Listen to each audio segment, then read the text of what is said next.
Merlinus only gets dubs. It's just a fact of life. Merlinus is such a goofy, funny character. I'm really sad that he doesn't have supports in FE6. Me too. I think it would be very cool if he had them. I understand that, like, the reason they didn't... Like, FE7 adds them retroactively, right? So it's not like FE6 takes them away. But for us English speakers who...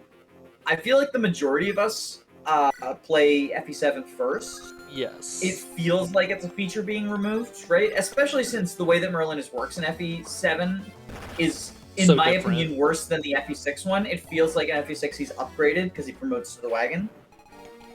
So then the removal of the supports feels like a step backwards. And even though the supports aren't, like, helpful, like, they're the least helpful gameplay supports, but they are probably some of the most fun story-wise ones. Because Merlinus is just chilling in the back. He's, like, you're not bringing Merlinus to the front lines until, I think the earliest you can promote him is, like, Crazed Beast or something. I know that it is 1 or 2 chapters prior to Battle Before Dawn, because in Dawn 0% Growth's LTC, he needed Wagon Merlinus for Battle Before Dawn, and so he could only have Merlinus die. He definitely had Merlinus not get deployed in one map, and I think he had Merlinus die in one map, and he had to protect Merlinus in literally every single other map, or his strategy wouldn't work. I know because Merlinus was necessary for, like, an enemy bait or something. I know he can be promoted for Crazed Beast, because in a playthrough I did, I used my promoted Merlinus to seize the last castle, and he's like, we did it! We've conquered the forts! But that requires going to every single gaiden. Yeah, that also requires going to all the gaidens. Which isn't a tall order. Well, I guess you don't have to go to the Nils gaiden, right? Yeah, I don't think you need... I think if you go to 19XX, you have, like, a chapter of leeway. Yeah. But I think if you ignore it, like, he has to survive every map. Nice strength. So I think if we have the Nils gaiden, then it is the chapter before Crazed Beast, which is the Vita chapter, I want to say? I think it's Four-Fanged Offense. Pent joins, right? Oh, is it Four-Fanged Offense? I thought... Isn't Pent available for Crazed Beast? Pent and Louise? Or do they join after? Oh, I can't remember the order of these levels. Yeah.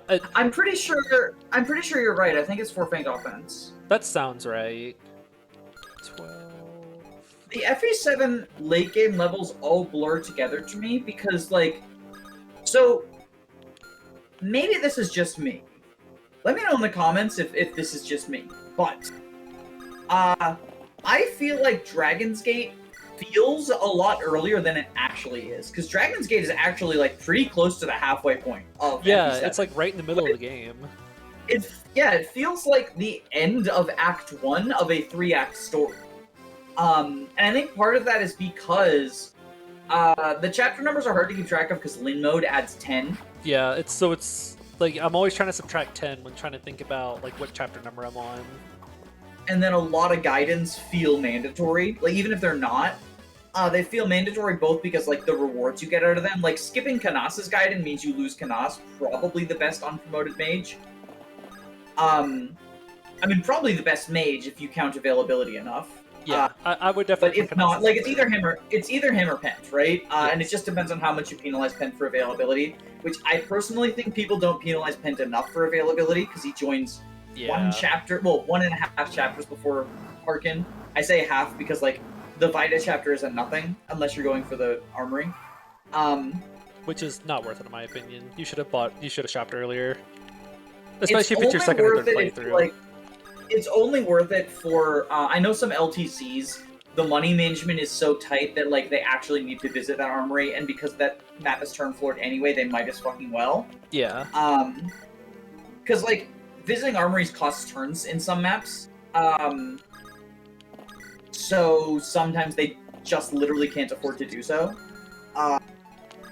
But since that map is turn floored, like, that's just the easiest one to fit in. And it has killer weapons too, which is pretty good. Yeah. Killer weapons in 1-2 range, which, like, you can get 1-2 range in some other maps. But from an LTC perspective, the easiest one to get killer weapons in, or 1-2 range weapons in is the first armory where you don't have a lot of gold, and then the ship armory, which is before you get the silver card. So you really have to look for Yeah, because you get the silver card like 2 maps later if you go to the Gaiden. I guess also, is there 1-2 range in the Fog of War map where Ninian joins? Yes, there is. But You probably, in an LTC, you could probably afford to send a flyer to one of those shops, right? Because that's a 2-turn floor, I think. I can't remember You have a which dancer, shop it and you can kill the boss. Like, the boss moves, so you can get the... As long as you get someone with 2 range in range of him because he's a bow. It might be a 1-turn floor, I actually don't know. I pretty notoriously don't like FE7, so like I don't know too much about... I would be shocked to see that map cleared in 1 turn. I think it would be 2 turns. Like, you just don't... I don't... Like, I know I don't LTC the game, but I just don't think you have the move tech to move that many You don't have times any in a turn. movement stabs, but that is the first map where you have a dancer active, and you have 4 mounted units and 2 flyers. So, like, I could see it. But it would be, like, kind of rough. Like, maybe. Yeah, it does. It feels like... Also, you don't have the boots yet, right? When do you get boots? Oh, the boots is in Battle Before Dawn. Yeah, you don't get the isn't it? boots until Boots Battle come Before so Dawn. late. Yeah, so Marcus is 8 move. I think the farthest up deployment slot, and Ninian's in a fixed deployment slot too. Yes. Maybe you can't. I don't think you can 1-turn it. Prove me wrong. If you're turning inclined, like I would love to see that map 1-turn because I love watching LTCs. Yeah, it's they're, fun like, to watch really the cool tech that they interesting. do. Or like the But wacky out of nowhere I think strats you're they'll right. pull sometimes. Oh yeah, it's really cool to see how like. I mean, I've been on a bit of crusade against like using turns as a metric outside of LTC, but it is very cool, and part of it is because like, if all you care about is turns, there are so many units who like go up in stocks that wouldn't be especially good in quote unquote standard play. Just because they can do weird, unique stuff. Like FE11 Astrum, I don't think he's a good unit in LTC, but he's mandatory for a 2-turn of his join map, which is funny. I remember Astrum feeling really yucky whenever I tried to use it in my first playthrough. Like, You use the warp and rig a crit to one around the boss. It's very funny. oh my gosh. With like, I think the lightning sword. And if you're going for full recruitment, that is the turn floor, is the 2-turn. Because you get Roy to the... You get Roy to the... Well, not just Astrum. You get Roy to the village where Ch8x joins, or Beck? Beck is in that one. Yeah.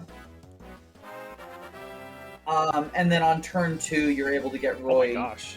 I say Roy, Marth. Fuck. Oh, yeah, I'm thinking of the wrong game. Also, good level up again. Yeah, that was nice. Bolt is actually ready to promote when we get the Orion's Bolt now. This is weirding me out. I've never used Volt like this. Can we talk about how weird it is that the Orion's Bolt is the last fucking promotion item you get? Yeah, that is... I never really thought about that before. I feel like that is often the case in Fire Emblem. Like, in Sacred Stones, it's not the last one you get, but there's only one. And granted, it's because there's only one unit who uses it, but, like, it just feels weird to not have a backup when it is a failable side objective, right? And it's not like I wouldn't say saving the villagers is hard, but I think in a blind playthrough, you're pretty likely to lose them. Especially since it's in a fog map. Yeah. And, like, it's not one villager survives, it's all 3 villagers survive. Which, like, once you know what you're doing, that map is a 1 or 2 turn. I think it's a 2-turn, right? You just send Seth forward. Yeah, because he reaches in 2 turns. Easily. Also, I don't think... Like, once you know what you're doing, you can pretty easily have Seth kill the boss before the spider even comes out of the fog. Yeah. It's not that difficult. But... that's like, again, that's once you know what you're doing. If you're blind, you don't know what you're doing because you don't know where the boss is. Like, I guess you could look at the cutscene and get a general idea based on where the map scrolls, but like you don't know the exact tile. You probably don't have torch staves because you have to buy them on the map. And it's unlikely you went back to look at the armory if you didn't think you were missing anything, right? Yeah. Because, like, you can't buy them in the chapter. They're weird, right? Oh, I don't like that crit rate. Is that guy stationary? That guy's stationary, right? So all these guys are stationary. Okay. Because of their fire tiles. The idea is like, oh, you want to Yeah. fight the archer at 1 range, we have to stand on a fire tile, or you want to fight the Mhm. you have to fight the merc at 2 range, well, you have to stand on a fire tile. Good thing we have the longbow. Too true. So I think he's fine because if he eats a crit from this guy, that's 21. That leaves him at 12, And and then he lives that. I don't know if the armor slayer guy moves, I think. I think so too, but I know these two 'Cause don't move. I have a vague memory of watching someone Iron Man, and they were training Wendy on this map because, like, if you're gonna train Wendy, it's this map. Yeah. And that guy just fucking one-rounded her, like, just jump scared. These guys are all stationary, right? Nope. But I'm not. Oh wait, no, it wasn't someone Iron Manning. It was the draft playthrough that we did. Oh my gosh. When I drafted the Armor Knight triangle, I was the stupid. I was the person. I was the person who goes, "These guys are all stationary, right?" And then that was the guy who said, "Nope." It was me, Barry. Is that an anime reference? No, I think I don't get it. it's a reference to some meme from like The Flash or something. I have a friend that really likes The Flash, so Oh, he would have gotten it. the CW The Flash. Yeah, I I think watched so. that. I watched that when it was like newish. I watched all the CW DC verse shows except for like. No, I don't. I shouldn't say that. I watched like Green Arrow, The Flash. I think that's it. There's like quite a few. Oh no, I watched some Supergirl. It tried to like Supergirl tried to get political in the Trump era, and like I agreed with its politics, but it was like extremely I guess ham-fisted would be the word, but like in a way that was not endearing at all whatsoever. Fair. It was like when, not to get too political, but when Trump got elected, I feel like every TV show wanted to do a Trump parody, and they were all unfunny. They were all incredibly unfunny. Not funny. Because You they didn't were all laugh. the exact same joke. They were all the exact same joke. And like then the ones that were trying to be self-serious just did that joke but without a laugh track. And they were like, "See, aren't we being deep and insightful?" And I'm like, no, like just Not because I really. agree with you, just because I agree with your politics doesn't mean that I have to say that you're a good show. And I think that when it went on the political bent, it like the writing took a nosedive because it was just not creative. It was just dumb. But I did watch the reason I wanted to talk about DC stuff is they did a crossover, like a Crisis on Infinite Earths thing, and that was so hype. Because it was like the culmination of 8 years worth of build-up of like all of these shows kind of having crossover stuff. Like it felt like if the Avengers, instead of having like based on like 20 or 30 movies, was based on like 20 or 30 seasons of television. And like That's it is interesting. a far higher time price to get in, and I wouldn't recommend that anyone watch 20, 30, 40 seasons of television just to be able to watch Crisis. Like I don't think it's worth it. I don't think it's good enough to justify that. However, It was cool. I think that if you were watching those shows already, it was really cool to have like that multi-year long payoff.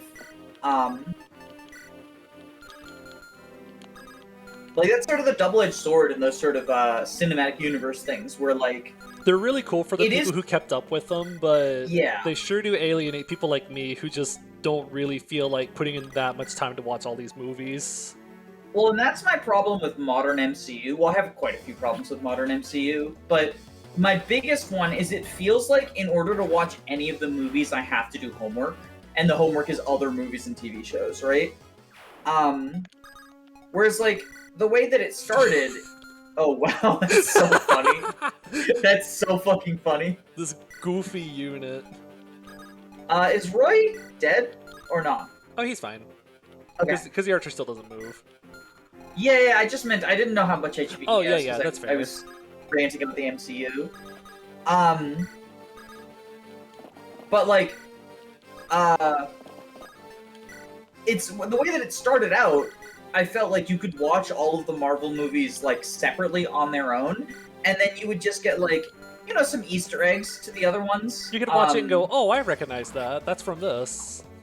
Yeah, and then like occasionally they're like specifically the Avengers movies were the ones where it's like, okay, have you watched the other ones? If not, you probably still can appreciate some stuff, but like it's just not going to be as good. Yeah. But that's because those are meant to be the crossover episodes. But like now like even it the feels mundane like, movies. yeah, I think the last Marvel movie I watched, I don't remember what order they came out in, but a couple of the last ones I watched were, I watched the Black Widow movie, I watched the Spider-Man multiverse crossover movie, and I watched Doctor Strange 2. And all of those movies felt like they had, all those movies felt like you were supposed to have watched some, like, 3 or 4 other completely unrelated things in order to get them. And I'm just like, I don't know that I want to do that. Like, I complained about I complained about what I considered to be, like, a pretty significant plot hole oversight thing in, Doctor Strange 2 on the internet. And then one of my friends was like, oh, it actually makes sense if you watch, the What If show, and also the WandaVision show, and also Spider-Man 3. And I'm like, you just gave me a movie and 2 television shows that I need to watch for the plot of this movie to actually make sense. No and then I looked up plot summaries, and I was like, it doesn't actually solve the problem I had either. So like, part of me thinks that the like amount of homework you have to watch is just so that they can get away with lazy writing and be like, no, it actually makes sense if you watch this other thing that you didn't watch. It's your fault. You didn't watch these. No, don't cancel your subscription. You just have to watch this other series to understand what's going on. And then meanwhile, like the Black Widow one, right? The Black Widow one that I watched, it ends saying like, hey, here's a cliffhanger for a new show about Hawkeye, but also that cliffhanger apparently only works if you watched the Avengers and also one of the other TV shows, I can't remember, like Loki or something. Like, you're supposed to recognize 2 separate characters who showed up because of Avengers Endgame and Loki or some shit. Because I like came out of the theater and I was like, I don't understand what was going on in there. And somebody goes, oh, you would understand if you watched, like, these movies and this show. And I'm like, but I don't want no thanks. to. No, like, I watched the Avengers movie, so, like, I recognize that, like, spoilers for the Avengers movie. Black Widow dies saving Hawkeye's life. Like, she kills herself so that he doesn't have to. Basically, one of them has to kill themselves, and she chooses to, so that he doesn't. And then, like, there's some evil lady who tries to tell Black Widow's sister to kill Hawkeye for reasons that are apparently related to, like, the Falcon TV show and the Avengers thing, and I was just like, this is too much. I don't... Oh my god! Wendy! No, she's just getting more experience. She just wants chip experience. I've given you 3 attempts at this, Wendy. OJ gets it first try.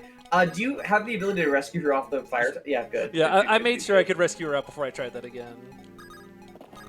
That's so funny. My gosh, this guy's really difficult. Does he move? He doesn't move, right? But the He axes moves do. if he moves if you get close enough to him. I think if you step into like this area or this it's like area, he linked starts AI? moving. Yeah, it's some kind of weird AI where he starts moving at like a certain point. How much do you take from these guys? Almost nothing. Can you light brand plus iron sword, maybe? Because then Roy is safe. I mean, I kind of want to you have to hit 277s, but that doesn't feel great. Yeah, I might just throw him up here, have him like chip, and just because the fighters are gonna take so much damage from Marcus anyways. We'll vulnerary just in case. I feel like I'm playing my first playthrough of Sacred Stones again, drinking all these vulneraries. I feel like you understand my pain for the draft we did, where my first staffer was Ray. So I had Astolfo just steal vulneraries at every occasion. I think that's when the greed mode unlocked, as I was like, oh, I actually have to steal all these vulneraries in order to survive. I understand now. Okay, well, at least he missed 2. At least he missed 2. That's good. Okay, we're actually gonna try to bait him down here with Astolfo, maybe IDK. Or I guess we can also just... I actually don't want to sack Merlinus yet, because I might need vulneraries for Henning. Oh wow, he 1-rounds these guys. What's the Henning plan? Like, are we just breaking these weapons? We're gonna give Marcus the killing edge and hope he crits. Is that why you have it on Astolfo? Kind of. Oh, I think that's B swords. Now we can finally use the Brave Sword. We don't get the Brave Sword, though. We don't. It's not in this game. It's the only brave weapon you don't get. Yeah. I was confused. Oh, okay. Interesting maneuver. Wait, are there any usable B swords? Nope. Because brave weapons are the only B rank weapons. Reavers are C and killers are C, right? Yep. And then silver is A. Legendary is S. Yeah, brave is the only B. B for brave. B for bad. That's how I always remembered it as a kid. Like, oh, the brave weapons are the B ranks, because B for brave. Duh. That's funny. Look at that. Look at this good unit. Right. Spin the wheel! Spin the wheel! Because yes, we can kill them with the fire tiles, but we break the hand axe. Although, if we... like, to be fair, I'm going to spin the wheel. If it lands on Marcus, Marcus is killing Henning, then I'm throwing him on a fire tile. Completely fair. Because I kind of need But like, Marcus. if it's not Marcus, right? I can just feed someone else to him. Yeah, you feed someone to Henning. And then worst case scenario, we've used up some of his hand axe uses. Or I just bait him out you can bait him into equipping the hand axe. Oh, you what? I was gonna say what you exactly said. Like, you just bait him out into using the hand axe. Yeah, and then you have triangle over him with the killer hand. Killer. Why does he have 18 speed? Wait, do I get doubled if he holds the hand axe? Oh wait, wait a sec. Oh no, never mind. Because he gets weighed down by both weapons. Okay, I forgot I did the math before we did this math. Yeah. Speaking of Henning math, right? I was talking to someone about Lolina, who I think is a unit who is like sometimes underrated, sometimes overrated. And they mentioned that a niche that Lolina has is that with a Roy C support at 0% growth's promotion, Lolina has 70% hit rate with the Fire Tome against Henning. And then we did the math, and that's just like not true. No. Which is just like, I guess it shows, like, whenever you're debating Fire Emblem units with someone who, like, throws out something extremely specific, check their math, because I think we've all been guilty of just, like, doing math wrong. I mean, this happened to me when I was talking about some of the growth combination. There's two growth mages in Vision Quest, and I was comparing them. And I just, like, did the math wrong, and I gave one of them 2 less magic than she was supposed to have.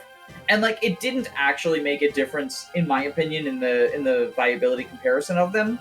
But I do think that everyone, no matter how good they are at Fire Emblem, just does math wrong sometimes. I do that sometimes. And so if something seems wrong, like, double-check someone's math, no matter how competent and specific their numbers are. Because they might have done the math wrong. Are we ready? My lesson for today. I'm trying to put off Wendy's death as fast as I can. I'm scared. Or Marcus's death. Either of them is bad. I'm scared. Honestly, I don't know who I want to die. Wendy might actually be the best person, because, like, Wolt is... Okay, that's fine. Okay, that's fine.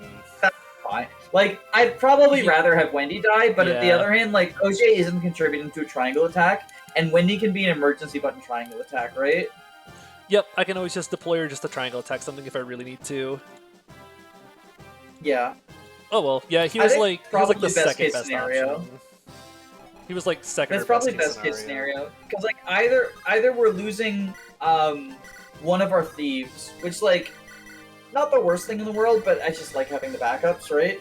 And Astolfo's got good combat too. I think Astolfo has better combat than OJ right now. Yeah, he's actually bulkier, and he only has 2 less strength. And more speed. More speed too, so he deals more effective damage. Yeah, so Astor would have actually been worse to lose because he's just a better unit than OJ. I guess OJ can promote, but that requires OJ like me can giving promote. that requires me giving him a hero crest. Yeah. I guess the other option is we could have lost our shitty Cavalier. I don't even remember we brought Trek. Yeah, we could have lost Trek. Like we could have lost Trek, I guess. Would not be terrible. But it is a horse. We could have lost Wendy, which I honestly think I'd rather. Like the more I think about it, I'd rather lose Ogier than Wendy. Not because Ogier is a worse unit, but because Wendy can be deployed for emergency button triangle attacks. Yeah. Um. Can't wait to deploy Wendy in Chapter 21 just so I can triangle attack Murdoch. Right? No, I was thinking that. Unironically. I was like, because Boars is kind of our carry right now. Gotta mix that. Obviously, we could have lost Marcus, which would have sucked. We could have lost Wolf, which like wouldn't be the worst thing in the world, but I liked a fucking level 11 Wolf. Yeah. We could have lost Lot. Honestly, Lot's like usefulness is wearing at an end. Yeah. However, I like having the option of visiting Lot's house. That is true. Like, I think we're probably going Echidna route, right? Most likely. Because, so, given the way promotion items work in this, right? Gonzalez being level 10 is a pretty significant advantage because you can just promote him on his join map. That's true. Oh, that's wait, a really... you don't have a hero crest available. Oh, no, you do. You haven't used your hero crest yet. Yeah, I haven't used it yet because I have I was thinking Rutger, but yeah. Is it Gonzo? Did I just guess it? You know, now that you mentioned Gonzo, I'm actually considering going the barter route now, just so I can get like an insta promo Gonzo. No. Insta promo Gonzo is the Echidna route, isn't it? In Echidna he's level 5. In barter he's like level 12. Oh, go barter. I love barter. The barter route is harder, but like I think the amount harder it is a little bit exaggerated. Yeah, it's not that much. Like both of the maps are slightly harder than their Echidna equivalents. The big one is that so you do the map where Echidna would join first, which is a little annoying because it means you like don't have the one extra map to train people, right? And it means you don't have a dancer for recruiting like Tate and stuff, so your tile counting has to be a little bit more precise. And that's I think the biggest thing is not having a dancer. And then like the Ballista map is annoying because both of them have the Tons of Villages map and both of them have a Ballista map. But the Ballista's placement in barter route is in the center of the map, so it effectively covers a lot more space. Whereas like it's the same range in Echidna route, but it's on the left, so you can pretty easily just chuck.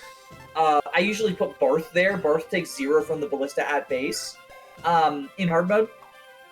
So I just chuck him there and drain it. And then like, yeah, I think that's the big thing. And then potentially like green barter using up your Brave Axe uses can be annoying as well. I will say this, getting barter gives you a safety valve unit for recruiting Corel. Who I don't know how much you care about Corel, but like, have you done the math as to how many people will be available at the end of this playthrough? The map I was most concerned with was Chapter 21, and I did the math, and I will have full deployment for Chapter 21. I'll have like 3 Excess units or something, but I will have full. So Chapter if that's the deployment. case, you probably have like, I mean, you definitely have enough tower people. You probably have pretty close to full 23, right? Because you only lose 1, 2, 3 units between 21 and 23. Come on, Marcus, do some crits. Crit. He doesn't double. Will he double with the steel blade weighing him down? Oh, that's actually like, is it worth the triangle trade-off? Because if we care about crits anyway. Oh, he actually speed ties with the steel blade. He's actually being outsped with the hand axe. That's very upsetting. This guy is so fast. My cat is complaining in the background about the design choice behind penning. Yeah. I guess I could... The thing about, like, the hard FE6 bosses is they're not even hard, they're just annoying. Yeah. Like, Gel is in the same book where he's just, like, incredibly dodgy. And he can, like, crit people. Because the so meta with... break his weapons. Or with Gel, you just fight him at 2 range. Yeah, that's what I meant by the break his weapons, like, at 2 range. That when too. There's no crit, right? I just, like... I understand that Siege maps need a stationary boss, it is so hard to make a stationary boss difficult or threatening without being annoying. I think that's why, like, I like C's as an objective, because you have to bring both a boss killer and a lord. So it's like, it's harder to cheese with warp, and it's satisfying if you can do it. Because, like, finding ways to, like, you know, efficient, like, either have your, like, for example, the Salem map in Thracia, right? Using Finn as your boss killer for that map, because you want to capture anyway, and then saving a warp use by having Finn rescue Leaf on turn 1, warp him, and then drop Leaf on turn 2, and then capture on and whatnot, right? Yeah. So you can also have like the Leaf support. Yeah. Dang, Marcus. Alternatively, if you are worried about sleep staff uses, warp Finn, have him capture on turn 1. But that also costs you an extra warp use. And then you either use an extra warp use to bring Leaf over there, or Karen. Yeah, or you just not support grinding. And it costs you a couple of turns. It costs you a couple of turns to do that. But like, so the way that you would 2-turn it, right, is you have someone else rescue and then give Leaf to Finn, and warp Finn, and have Finn drop Leaf on turn 1, and capture Salem on turn 2. Oh, and that also only gives Salem 1 turn to use. Like, even if you don't care about low turning, which I typically think outside of LTC, saving turns is not especially relevant. Nah, it's more just in this particular instance, you're saving sleep staff uses, because there's every turn that goes on, you have a 50% chance that Salem wastes one of your sleep staff uses. So, like, I think that in that case, I think there are definitely maps where saving turns is relevant, but they're usually ones that have some sort of anti-turtle, like the Salem sleep staff. Yeah, otherwise it's just like, you're just saving turns because, you know, it, like, feels cool to play fast or something. Mm-hmm.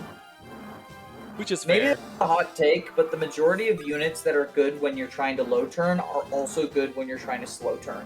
So, like, saving turns isn't generally what makes those units good. Like, Marcus isn't good because he can clear the map in 3 turns. He's good because he can clear the map. Yes. He lets you actually play the game. Yeah, Warp isn't strong in Shadow Dragon because it is a button that lets you win the map in 1 turn. It's strong because it's a button that lets you win the map, and winning the map is strong. Because like, using just one thing to win the map is good. Not that you can't win the map slower, but it, you know, having a single tool that wins an entire map, I think makes that tool strong. Yeah, even if you don't use it for warp skipping, just being able to put a unit on any tile on the map, like, that's crazy. Mm-hmm. But anyway, are we support grinding or what's going on? It's just support grinding while we were finishing up the topic we were on. Yeah, I think that's going to be it for the map. I mean, yeah, Roy is captain supports now, right? Woo! No Lolina paired ending, unless Bolt dies. Which I really or Marcus, I guess. At this point. Marcus could die. He could, and that terrifies me. Toodles poodles! I have to get to my save screen before we can say goodbye. Oh. And besides... Hello, Durandal. We didn't give the whole, like, subscribing spiel. Oh yeah, subscribe to Casual Jacob so you don't miss any of the MCU movies that are going to be airing exclusively on his YouTube channel. And if you think there are plot holes in the MCU movies that come out in theaters, it's simply because you haven't watched the ones that air on Casual Jacob's YouTube channel. There's no plot holes here. Of course. Watch all of the MCU. Bye. See ya.